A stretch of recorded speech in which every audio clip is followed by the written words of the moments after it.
I think we're witnessing a lot of effort to paint pro-Palestinian speech with a broad brush, characterizing this speech as dangerous, harmful, or even pro-terrorist. And I think it's in these moments when it's particularly important to make sure that our First Amendment rights are being enforced across the board to enable a nuanced and truthful conversation in this really painful and difficult time.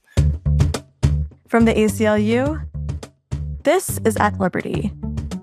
I'm Kendall Ciesmeyer, your host.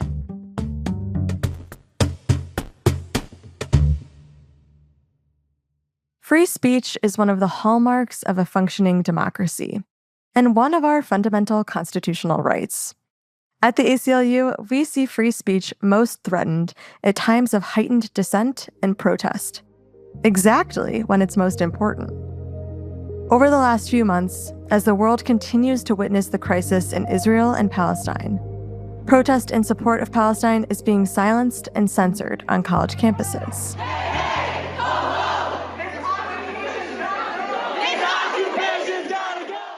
In early November, the ACLU sent out an open letter that reached over 650 college and university systems, expressing our strong opposition to any efforts that stifle free speech on college campuses, and urging universities to reject calls to investigate, disband, or penalize pro-Palestinian student groups for exercising their free speech rights. In Florida, State University System Chancellor Ray Rodrigues already issued an order in consultation with Governor Ron DeSantis to deactivate Students for Justice and Palestine chapters in the state.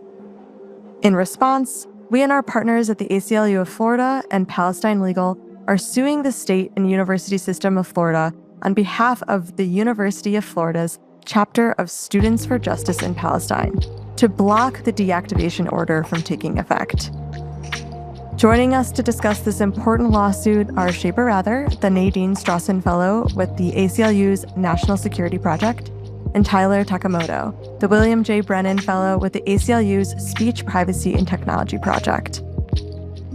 Sheba, Tyler, welcome to At Liberty, and thank you so much for joining me. Thanks, Kendall. I'm excited to make my podcast debut. Thanks for having us, Kendall. Thanks so much to both of you for being here. I know that this is a topic with a lot of feeling, and so I just want to acknowledge that this is a really tough time for a lot of people. Nationwide, there is significant concern about anti-Semitism and anti-Palestinian and anti-Arab hate. I want to start our conversation today off by just getting a sense of the climate right now on some of the nation's university and college campuses. Students across the country are taking action and voicing opinion on the crisis in Palestine and Israel, but pro-Palestinian efforts have gained particular criticism from schools and local governments. We know that at a time like this, safety on campus is increasingly important. I'm wondering what role protecting students' right to free speech plays in ensuring that safety. Yeah, I think it's an important question. And at moments like these, universities especially have two goals. One, like you've rightly pointed out, is keeping all of its students safe from all backgrounds, all identities. And equally important is also universities protecting the free speech rights of all of its students from all of its backgrounds and all viewpoints. And oftentimes, I think in moments of dissent, heated political tension, universities can sometimes skimp on the second in an effort to kind of have a Band-Aid solution to ensuring student safety. And so sometimes the response can be, oh, well, if I cut out the protests or if I cut out the opportunities to speak, if I silence it, well, then, violence, disruption, disorder is not going to affect my campus. And that is just not a real solution to the actual problem. And universities have to be steadfast in both of those missions of keeping students safe, yes, and ensuring that everyone can walk campus and engage in their education freely, but also recognizing that freedom of speech and peaceful and protected speech is not a threat to that goal. I think, as we described in ACLU's open letter to hundreds of college campuses, that the atmosphere right now is quite McCarthyite. There have been well-documented efforts to punish students predominantly on one side of this conversation. Students, for example, have had job offers rescinded for speaking in favor of the Palestinian cause in this political moment. I think we're witnessing a lot of efforts to paint pro-Palestinian speech with a broad brush, characterizing this speech as dangerous, harmful, or even pro-terrorist. And I think it's in these moments when it's particularly important to make sure that our First Amendment rights are being enforced across the board to enable a nuanced and truthful conversation in this really painful and difficult time. Yeah, thank you so much for that. I mean, I think you're right that it harkens back to an era that we've experienced before in this country, and not in a good way. You know, we all benefit from a robust sense of pluralism and the exchange of ideas and opinions, and that's really what this is about. We've seen different kinds of academic institutions respond in different ways when we talk about free speech issues. It turns out people have a real confusion about what is protected free speech and what is not. One of the nuances here that's important to kind of discuss is the difference between a public and a private institution. What can you say about that difference and how it pertains to students' free speech? I think the most important difference when we think about our constitutional protections and whether a university system is private or public is that constitutional provisions like the First Amendment are designed to protect us from government efforts to suppress our speech. And so it's much easier to bring these types of cases when, for example, a public university system like the Florida State University system is trying to censor students' campus speech. And so that's why we're bringing this case with the Florida State University system as the primary defendant. Tyler's exactly right. But that's not to say that students at private universities don't have recourse. They might just not have recourse in the way that we can execute a complaint under the First Amendment, but there could be internal school procedures and administrative procedures. Another important point is that all universities, including private universities, recognize the value in fostering many different types of perspectives and many different types of speech on their campuses. And so they maintain internal policies that are meant to safeguard student expression in ways that correspond to First Amendment protections.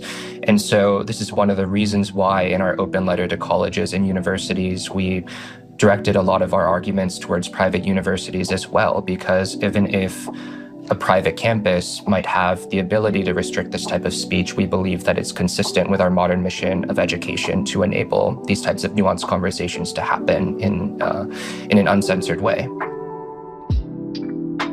On October 25th, the Anti-Defamation League and the Louis D. Brandeis Center for Human Rights Under Law wrote to nearly 200 university presidents, urging them to investigate their chapters of an organization called Students for Justice in Palestine, or SJP. So this is where our considerations for our letter to university systems and college leaders begins. If you look through the First Amendment lore of the Supreme Court and the key cases, the ACLU has been there and has been championing the First Amendment across a variety of contexts. And that's from the McCarthy era to now.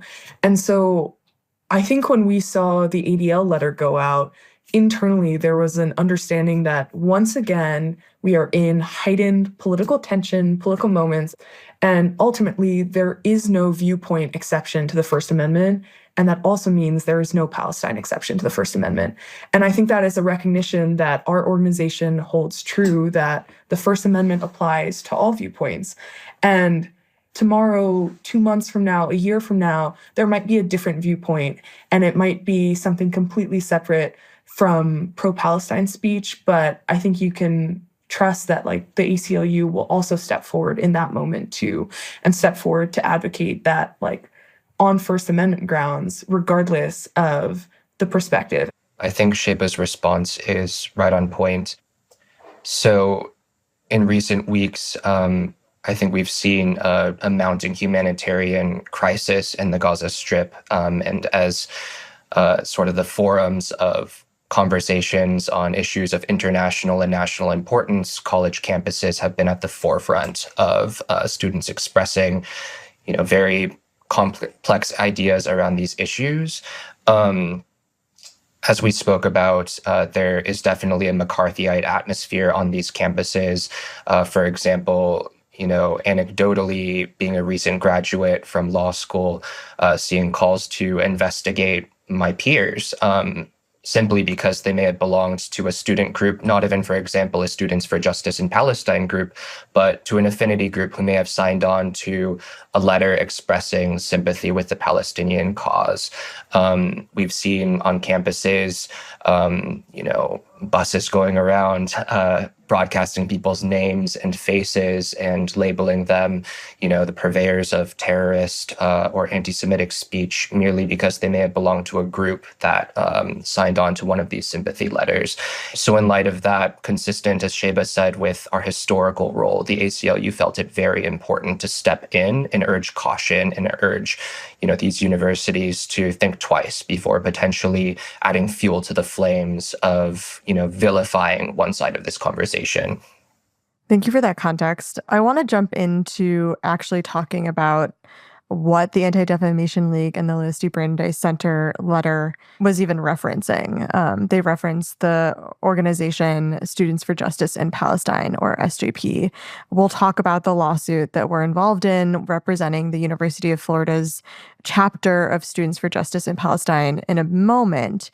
But can you first just tell us about what Students for Justice in Palestine is as a student organization? Students for Justice for Palestine is a student organization that exists across a number of college campuses in America. And it's an organization that is committed to putting on advocacy, organizing, educating other people in their campus and also in the greater community on the struggle for Palestinian freedom. And so these groups, they are filled with undergraduate, graduate students, and they take time out of their daily schedules from class and work to take on this additional labor of putting on events, flyering, staging peaceful protests, etc. I think it's also important to know that UFSJP is doesn't pull students from any one identity. It's across religions, grades, gender, nationalities, whatever you name it. The common goal there is justice for Palestine. And at UFSJP in particular, we see members of the board and also members of the larger organization also track very widely across campus. I think all of this is really important to note as we then talk about what has happened in the aftermath of this memo that was sent in October by Ray Rodrigues, the Chancellor of the State University System of Florida, in conjunction with Governor Ron DeSantis, to the presidents of Florida's state universities, that ordered them to deactivate active SJP chapters on their campuses, claiming that the chapters have violated the state's material support for terrorism statutes. When we became aware of this from the governor and the chancellor, what was the immediate reaction? And what does this mean in terms of students' civil rights and civil liberties as it pertains to this student group in particular? Well, the team's first thought was that this is very familiar. There's been a long history of government actors trying to deactivate or tamp down on student groups in order to make broader political points. For better or for worse, there's also been a long history of this in our First Amendment case law. And so an immediate case came to mind, Healy versus James from the 1970s, involving a very similar set of facts where a student chapter of a group, the Students for a Democratic Society, which many labeled a pro-communist group, there was effort to deactivate a chapter of that group on campus. The Supreme Court soundly held that the First Amendment protects these types of student groups from a university's efforts to deactivate them because of their perceived or even actual association with some sort of national group that the university might have a problem with. And so our immediate thought when we saw this deactivation memo from Chancellor Ray Rodrigues was that this soundly violates the First Amendment. These students have very strong First Amendment rights in favor of their continued ability to organize and advocate on the issues of their choice. Yeah, I think it's important to note the other really concerning things about the memo that Governor DeSantis and Chancellor Rodrigues issued. First and foremost, the memo is calling for the deactivation of SJP chapters across University of Florida's school districts. That includes UF's SJP. But the memo actually does not accuse UFSJP of any wrongdoing at any point. It does not say UFSJP misspoke. It did not say that UFSJP violated any federal law. It did not say that UFSJP violated any code of conduct or university regulation. The whole basis for the memo is that National SJP, an entirely independent, separate organization, issued a toolkit. And the memo highlights two statements that it takes issue with as the basis for the material support for terrorism charge. And based off of that independent advocacy from an independent separate organization, it is asking University of Florida presidents to deactivate UFSJP. And that's not just a violation of the First Amendment. That goes against a number of principles very steadfast in our legal system. One, you cannot be criminalized or accused of wrongdoing based off of the actions of another independent organization. And two, in the context of material support, even if UFSJP had issued the statements that were of concern from the toolkit, independent advocacy that is not made at the direction of or in coordination with a terrorist organization is not material support for terrorism. And that is exactly what Holder versus Humanitarian Law Project stood for. That's a case from 2010. It is also very critical to the complaint and the brief we filed, in addition to the Healy case Tyler mentioned earlier. Okay, so what do we think is the real goal of deactivating these chapters? What is Florida trying to do here? I mean, in our eyes, it's plain and simple. They're trying to muzzle a movement, and particularly a pro-Palestinian movement. And that is not something that is unique to this moment either. I think what Governor DeSantis and the Chancellor Rodrigues is doing, or what they're doing right now, is in lockstep with that movement and is very aggressive. And I think your focus on the material support aspect is really right. This is not just saying we should deactivate this student group because they've stepped out of line with university policies. This is saying that the student group is offering support to a recognized terrorist organization, and that is loaded. And that is also something that we have seen used, and we've seen the federal material support statute, which the Florida material support statute is modeled off of. And so for these purposes, I'll kind of treat them as the same. But we've seen the material support statute weaponized against Black, Brown, Arab, Muslim, Middle Eastern, South Asian communities time and time again. And that happened and really blossomed post 9/11. And that is deeply racialized. And again, that is coming from a place where we view people who are perceived to be Muslim communities as violent and as suspect, and as the only thing they're capable of is terrorism.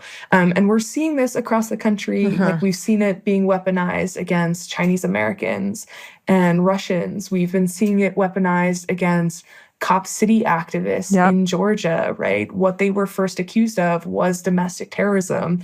And part of that is governments know that there is this trump card and will use it. And in this case, they're using it to totally cut out the legs of a movement. And in this case, a pro-Palestinian one. Whew, you just said a lot there, Sheba. We've seen this time and time again. We just did an episode about anti-Asian land laws in Florida, and the anti-China sentiment that it's really propagated in Florida. So you're right. It is a trump card. It is being used pervasively, and then very specifically in this instance to paint one side of this conflict as anyone advocating for Palestine in this conflict as being associated with terrorism, which is a really serious allegation to be making, especially towards a group of college students. I mean, if you really think about that in comparison with the events that you described, these students engaging in, it's really offensive to think about that being used as a weapon. Kendall, you brought up a great contextual point, and I think it's important to just keep that in perspective, that this is a group of students against the highest officials in their state and their university. So it should come as no surprise that the students, are scared and intimidated by, this daunting weight of these officials calling for their deactivation, vilifying their speech. There are current efforts to try and get people who express solidarity with the Palestinian cause fired, expelled, or disciplined. And in light of all of that, these efforts to draw attention to UF SJP and conflate their activism with terrorism have led a lot of students to face intimidation and harassment. And if I can add, Kendall, I think it's also important to kind of step back and say that many of those students have connections with people who are Palestinian, who have family there, or are Palestinian themselves, and waking up every day to not only receive news about their loved ones, but also news from the governor and the chancellor and what people are saying about them in this country and accusing them of. And that, to me, it's like, it's too much to even comprehend at my age, nonetheless, at the age of like a 19 or 20-year-old. And in that way, like, our students are incredibly courageous and have made the many long nights of filing this case quickly and as soon as possible easy and like very, very worth it. So I want to talk about the lawsuit in specific because you just mentioned the long nights that you all have been spending filing this lawsuit. In response to the calls to activate SJP, the University of Florida chapter has sued the state university system. We are representing the chapter in the lawsuit along with our partners. Can you tell us about what the lawsuit seeks to do and what the main argument from SJP is here? So the lawsuit, first and foremost, seeks to have a court declare this memo deactivating SJP chapters to be unconstitutional in violation of the First Amendment and prevent them from going into effect. So in tandem with our lawsuit, we filed a motion for a preliminary injunction, which basically accomplishes that second thing. If the court grants it, then the state of Florida is blocked from enforcing this deactivation memo. And we feel very strongly that the very existence of this order is causing harassment and chilling the speech of UF SJP. And so it's really important to us to have this court recognize that this is a First Amendment violation, plain and simple. How is this lawsuit going to progress from here? Kendall, I guess the good news is I don't think we're in that much of a waiting pattern. The benefit of filing a preliminary injunction is that you are putting a lawsuit on a fast track, and you are telling the court that this is urgent. And so by filing that, we are moving on this quicker schedule. Unfortunately, the holidays are around the corner. Yeah. But like Tyler mentioned, we filed this preliminary injunction asking for relief. The court is going to hold a hearing on that around the end of January. So pretty soon after. And at that hearing, what we're expecting and what we're hoping is that the court is going to say that this memorandum violated the First Amendment and that it is unconstitutional. And therefore, UF, the University of Florida, cannot deactivate SJP on its campus on those grounds. I think it's important to say that, like, yes, this case can feel unique because of how much of a pressing issue this is and how politically sensitive it might be. But at the same time, this is well in line with decades-old Supreme Court precedent. Our complaint says that you can't discriminate based off of viewpoint. You can't interfere with a student group's right to associate or speak on college campuses. And there is no exception for pro-Palestinian speech. And full stop. I think we see the front lines of free speech battles and concerns and issues and difficulties being so often student speech, whether that be K through 12 speech or college or level speech, or even just young people post-grad leading protest movements. And as young people yourself, I'm just curious about your reflection on that. Like, why is it so important as young people to be helping other young people express their points of view? I love this question. I think that you hit the nail on the head when you said that, it's nothing new that student speech has been at the vanguard of social movements. We've seen this when it came to, the birth of the free speech movement in the 60s in tandem with the civil rights movement that morphed then into a protest movement against our involvement in the Vietnam War. We saw this at the height of the ACT UP movement to protest government inaction in the face of the AIDS crisis, and simultaneously the LGBTQ liberation movement. We saw this in the context of the gender equality and women's rights movements. We saw this in college movements to protest apartheid in South Africa. And so I think that this notion that, student speech is important and sometimes, at the vanguard of broader social movements is just really important to keep in the front of our minds when we think about the value of making sure the First Amendment, as a famous case put it, does not end at the schoolhouse gate. And I think, as a young person who recently graduated from law school, it's really sobering to see, peers of mine who have been engaged in a variety of activism across many issues and oftentimes in solidarity with one another being labeled criminal, being labeled, naive or immature for their interest in, broader social issues. Sheba, what do you have to add? I mean, Tyler said so much. People go to college to find themselves. And finding yourself also means finding your principles, finding your morals, finding what it means to stand for justice for you.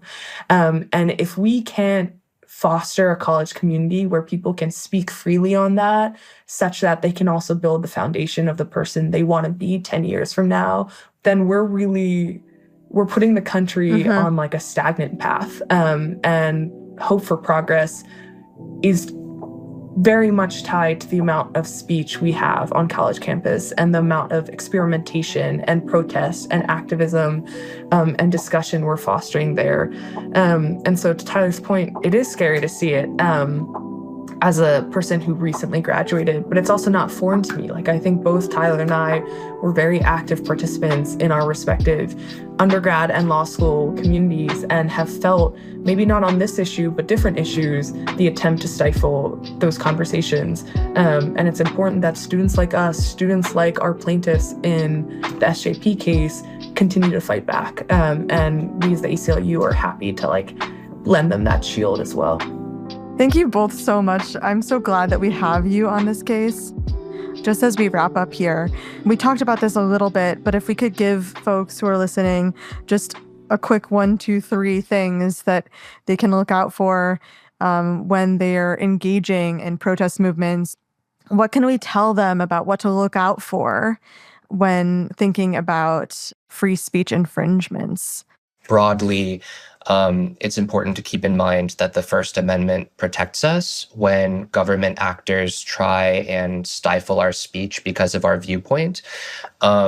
This encompasses public universities. So if you're a student in a public university system and you feel that, as a student group or as an individual, the campus is disciplining you or silencing your speech purely because of what viewpoint you're trying to express, that is flatly against the First Amendment.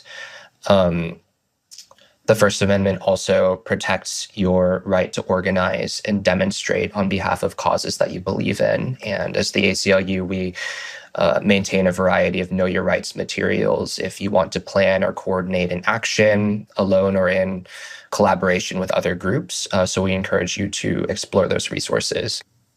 I think whether you're at a public or private university and you are organizing or protesting on an issue that you feel like is getting suppression or reprimand from your university, now's a good time to also know your university policies. And that means the code of conduct, or policies regulating student organizations in particular, and also what kind of internal administrative processes are built in for you to seek some sort of remedy. Oftentimes, schools will have an internal disciplinary process. And I think at times like these, universities or any bad actor starts to falter on those processes and procedures.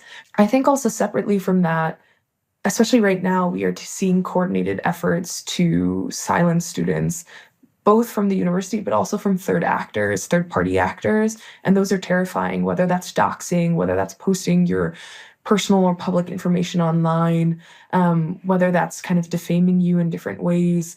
There are steps that you can take in terms of like internet housekeeping or internet safeguarding that you should look into, taking some of those proactive steps of, okay, I am an organizer on a hot topic issue right now. My face is in a lot of places.